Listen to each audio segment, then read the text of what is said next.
سوال ہے وحید خان ہیں سیالکوٹ سے.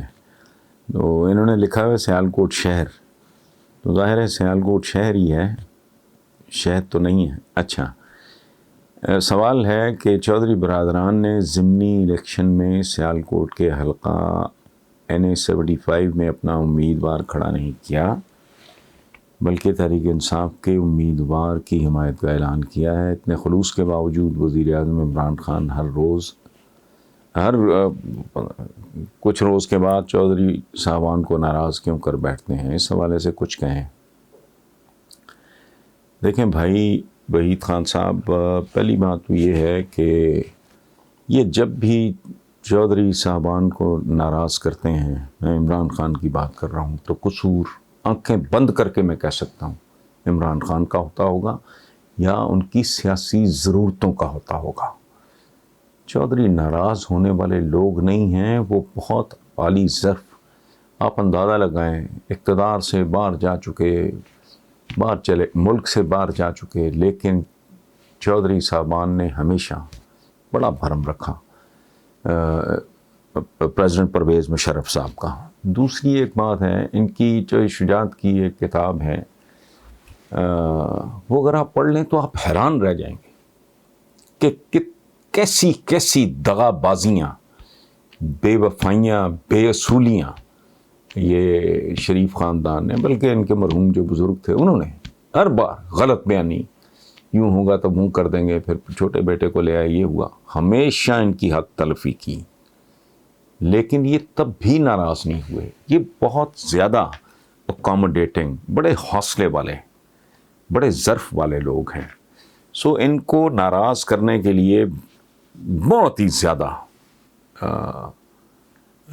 کوئی ایب نارمل آدمی چاہیے. یہ بات میں آپ کو بتا دوں ذاتی طور پہ، میں جانتا ہوں، میں نہیں، یہ دنیا جانتی ہے. جو بندہ ان کے بارے میں، حتیٰ کہ ان کا مخالف بھی ان کے بارے میں بات کرے گا، تو ان کی چند چیزوں جو ایک خاندانیت ہوتی ہے، رکھ رکھاؤ، وفاداری، قوت برداشت، یہ سارا کچھ، تو آپ جو شجاعت صاحب کی کتاب پڑھو تو حیران رہ جاؤ گے کہ اتنی ٹالرنس ہے ان لوگوں میں کہ ان پہ غصہ آنے لگتا ہے کہ اٹھا کے باہر مارو، لعنت بھیجو، دفع کرو، چھوڑ دو. لیکن نہیں، وہ بہت زیادہ، اور یہ نہیں کہ وہ سیاست میں، عام زندگی میں بھی وہ اتنے زیادہ فورگیونگ لوگ ہیں جس کا حساب کوئی نہیں. اچھا، عمران کا ایک پرابلم ہے، وہ نہ سیاستدان تھا، نہ ہے، نہ ہوگا. وہ جو ارد گرد منڈلیاں یا منڈلی ہے، وہ اس کے بعد کرنے کرانے کے بعد، جہاں تک اس کی ذات کا تعلق ہے، خود عمران تو ڈے ون سے، یہ میرا خیال ہے 24-25 سال سے تو میری بھی سلام دعا ہے اس کے ساتھ. تو میں زیادہ تو نہیں جانتا، لیکن جتنا جانتا ہوں میرے جیسے بندے کے لیے وہ کافی ہوتا ہے کہ عمران کا جو ریلیشن شپ مینجمنٹ ہے وہ بہت ہی پور ہے، بہت ہی زیادہ. میں چند رشتوں کا ذکر نہیں کرنا چاہ رہا، ہو نہیں سکتا. اچھا، لیکن ہے، لیکن اگین پھر وہی بات کہ بھی ٹیمپرامنٹ ہے، اور عربوں کا ایک محاورہ ہے کہ انسان کا مزاج ہی اس کا مقدر ہوتا ہے. تو یہ اس کے مقدر میں لکھا گیا ہے. عمران بہت علامہ اقبال کو کوٹ کرتا ہے، جتنا کوئی سمجھا پڑھا دیتا ہے اتنا وہ، تو باقی ظاہر ہے اردو تو وہ چند دن پہلے آپ ہی میں سے کسی دوست نے سوال بھیجا تھا کہ بھی سمجھائیں کہ وہ حدیبیہ کو حدیبہ، ظاہر ہے وہ اردو سے فیملیئر نہیں، تو اقبال کو سمجھنا تو ذرا اوکھا کام ہے. جو کوئی بتا دیتا ہے وہ چلا دیتا ہے، اس کو پتہ ہے چونکہ کہ اقبال پاکستان میں بہت پاپولر اور شاعر مشرق اور یہ اور وہ، تو اس لیے وہ بس ٹھیک ہے کر دیتا ہے کہ علامہ اقبال یہ وہ. حالانکہ وہ علامہ اقبال کا اگر پتہ ہوتا واقعی عمران کو، تو اس کو اس مصرے کا بھی پتہ ہوتا، اس شعر کا بھی پتہ ہوتا کہ نگاہ بلند، سخن دل نواز، جاں پرسوز، یہی ہے رخت سفر میر کارواں کے لیے. تو وہ میر کارواں ہے، اور وہ آج تک میرا کنسرنڈ اوپینین ہے، وہ 1/3 لیڈر ہے. لیڈرشپ کو اگر 3 حصوں میں بانٹیں، ایک حصہ اس کو اب تک نصیب ہوا ہے. کل کیا ہو جائے مجھے نہیں پتا، کیونکہ وہ بہت تیزی سے سیکھنے والا بندہ ہے. یہ جو ہے نا کوالیفیکیشن جو اقبال نے، نگاہ بلند، سخن دل نواز، جاں پرسوز، تو اس میں اللہ پاک نے عمران کو ایک چیز تو عطا کی ہے، نگاہ بلند، اس میں کوئی شک شبہ نہیں ہے. مجھے جو اس کی ایک دو باتیں اچھی لگتی ہیں، ایک اس کی دیانتداری، ایک اس کا ہارڈ ورکنگ ہونا، فوکسڈ ہونا، کمیٹیڈ ہونا، دیانتدار ہونا، مالی طور پہ کہہ رہا ہوں میں، باقی نہیں. اچھا، تو سوائے نگاہ بلند کے اور اس کے پلے کچھ بھی نہیں. اس لیے میں کہتا ہوں کہ 1/3 لیڈر ہے. باقی دو کیا کوالیفیکیشن؟ سخن دل نواز، جاں پرسوز. سخن دل نواز اس کے نزدیک سے بھی نہیں گزرا، وہ لٹھ مارنے کو ہی سمجھتا ہے کہ یہی کو بہادری ہے، دلیری ہے. حضور کو میرے پاس ایک بار مصطفیٰ کمال، ہمارے ایم کے میرے بھائیوں کی طرح کو بات ہوئی، تو انہوں نے کہا، میں نے کہا یار آپ سیاستدان ہو، حضور نے بھی سیاست کی. حضور تو پیغمبر بھی تھے، ٹیچر بھی تھے، قائد بھی تھے. وہ تو پتہ نہیں اللہ پاک نے کیا کیا حسن و جمال ان کے اندر اکٹھا کر دیا تھا. تو زندگی میں کبھی کوئی مسئلہ آئے تو سیرت پڑھنے بیٹھ جاؤ. کوئی دنیا میں کوئی چیز ایسی نہیں ہے جو ہمارے حضور نے فیس نہیں کی. پیدا ہونے سے پہلے والد چلے گئے، ابھی بالکل کم سن تھے، والدہ سے محروم ہو گئے، نہ بہن نہ بھائی. یہ باتیں میں کر چکا ہوں، میں کیا کروں. ان کی زندگی اٹھا کے دیکھو، کبھی اونچی آواز میں بات نہیں کی، دشمن کے لیے بھی خیر مانگی. طائف میں اوباشوں نے پتھر مارے، فرشتے آئے، انہوں نے کفر دی. کوئی ہم جیسا کم ظرف ہوتا تو کہتا ہوں، فرمایا نہیں. شاید ان کی نسلوں میں کوئی اسلام قبول کر لے. یہ ظرف، یہ ویژن، یہ ڈیپتھ. سخن کبھی اونچا نہیں بولے، کبھی کسی کو جھڑکا نہیں، ڈانٹا نہیں، سنب نہیں کیا. دنیا ہی اور تھی. سخن دل نواز عمران کو پتہ ہی نہیں ہوتا کیا ہے. جاں پرسوز.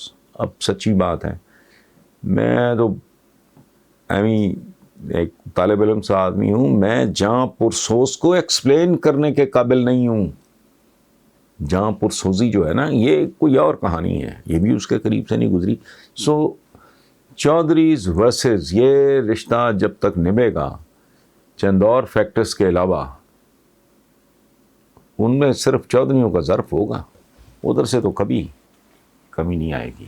بہرحال بہن ہماری سیدہ بنت اکبر، لاہور، پتہ نہیں ایج گروپ کا تو نام سے اندازہ نہیں ہوتا. بہن ہے ہماری، یہ بیٹی ہیں اگر چھوٹی ہو، تو وہ کہتی ہیں قرآن پاک اور سنت رسول اللہ کے ہوتے ہوئے مسلمان خوار ہو کے رہ گئے.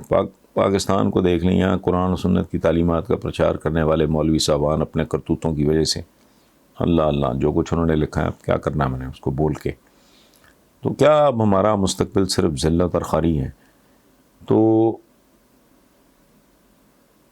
بی بی آپ کا پہلا جملہ یہ ہے، قرآن مجید اور سنت رسول اللہ کے ہوتے ہوئے مسلمان ہونا تو کافی نہیں ہے. آپ دنیا کا سب سے بڑا ڈاکٹر بہت اعلیٰ نسخہ دے دے جس سے آپ ریکور بھی ہو سکتے ہو، آپ نسخہ لے کے جھومتے رہیں، اس پہ عمل نہ کریں کہ کیا کھانا ہے، کیا نہیں کھانا، کیا پرہیز ہے، کیا دوائی ہے، کب کھانی ہے. تو وہ آپ کے لیے وہ تو کچھ نہیں کرے گا. کوئی جادو تھوڑی ہے، کوئی طلسم کدہ تھوڑی ہے. یہ تو بھائی ایک زندہ رہنے کے اصول ہیں. یہ حضور کی جو سنت ہے، قرآن پاک کے جو ہدایات ہیں، تعلیمات ہیں، ان پہ عمل کرنا ہے. آپ مجھے ایک ڈفرینٹ ورک آؤٹس وغیرہ کی بہترین دنیا کی کتاب بھیج دو، نہ میں نے جم جانا ہے، نہ میں نے کچھ کرنا ہے، تو میں نے تو ایسا مردہ ہی ہونا ہے جیسا میں ہوں. تو اس لیے چھوڑو. مسلمان تو جو سو کالڈ پریکٹسنگ مسلم بھی ہے نا، وہ پریکٹس نہیں کر رہا، وہ ظواہر پہ زور ہے. نماز بھی پڑھ لی, روزہ بھی رکھ لیا, حج بھی کرا ہے, زکوٰۃ بھی دے دی. اعمال تم ہو کون؟ یہ وہی لوگ ہیں مسلمان جن کا رویہ دیکھ کے لوگوں نے اسلام قبول کر لیا. یہ غلط تاثر ہے. تلوار کا ایک رول ہے, میں اس کو بالکل ڈینائی نہیں کر رہا, بالکل ہے, وہ تو غزوہ بدر میں بھی تھا, وہ تو احد میں بھی ہے, وہ بالکل ہے. بٹ دنیا کے بے شمار خطے ایسے ہیں جہاں, اچھا پھر آپ دیکھو کہ وہ لوگ جو مسلمانوں پہ غالب آ گئے, یہ منگولوں کی تتاریوں کی بات کر رہا ہوں, انہوں نے اسلام قبول کر لیا. کس چکر میں؟ انہوں نے سوچا کہ یار یہ تو بد نصیب لوگ ہیں جو ہم سے جوتے کھا گئے, ان کی تعلیمات بہت سپیریئر ہیں.